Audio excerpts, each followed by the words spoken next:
سلام، اینجا ایزی بایته. در حال تحلیل ادامه تست‌های دانشمندی تخصصی پودمان 1 هستیم. تست 66. وقتی داریم تلویزیون مشاهده میکنیم با روشن شدن جارو برقی نویزایی تو صفحه تلویزیون میبینیم. حالا مال کدوم عامله؟ میایم توی کتاب درسی صفحه 8 3 تا عامل رو به ما گفته: همشنوایی، حرارتی و القایی. میگه به اثرگذاری میدان مغناطیسی تو کابل مجاورشه که مثالشو گفته کابل برقای فشار قوی یا رعد و برق. خب این که نی.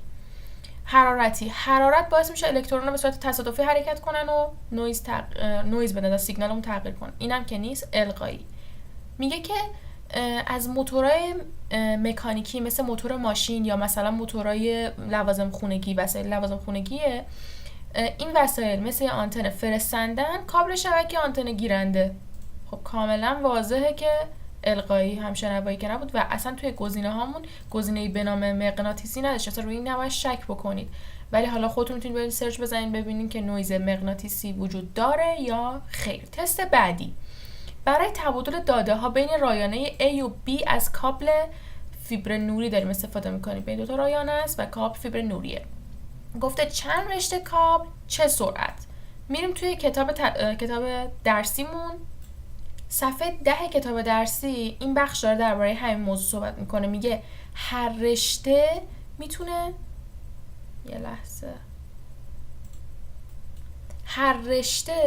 میتونه فقط توی یک جهت انتقال بده. پس برای تبادل داده باید از 2 رشته فیبر نوری ما استفاده کنیم، یکی برای ارسال، یکی برای دریافت و سرعتش هم خیلی بالاست، 10 گیگابیت بر ثانیه.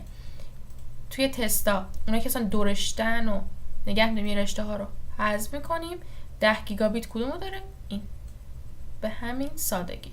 تست 68 تمام پروتکل‌ها رو داره در بر میگیره. تست به نظرم جذابی میتونه باشه. بریم سراغ تستش. بریم روی کتاب درسی. من یه دور تند اینو توضیح بدم بهتون.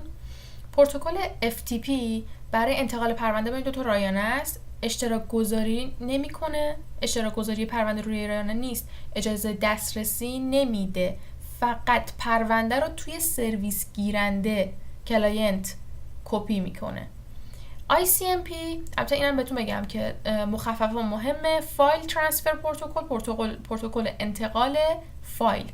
بریم بعدی ICMP اینترنت کنترل مسیج پروتکل کنترل پیام‌های اینترنتیه. پس داره کنترل میکنه وضعیت ارتباط و تشخیص خطا رو داره انجام میده و بررسی میکنه. وقتی که ما یه خطا داشته باشیم نوعش رو بهمون میگه، منبعش رو بهمون میگه.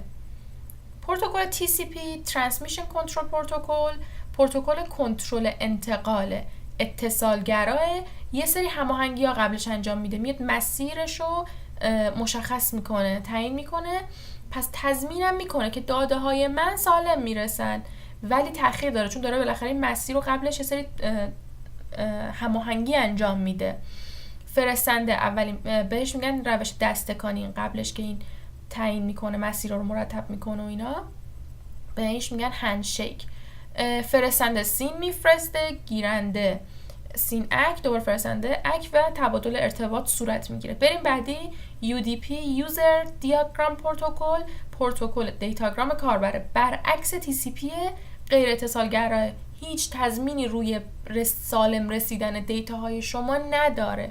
یعنی ممکنه توی این مسیر بسته هاتون مفقود بشن، ولی یه مزیت داره، سرعتش بالاست چون داره به محض اینکه وصل میشن سریع دیتا فقط جابجا میکنه، هیچ تضمینی نداره.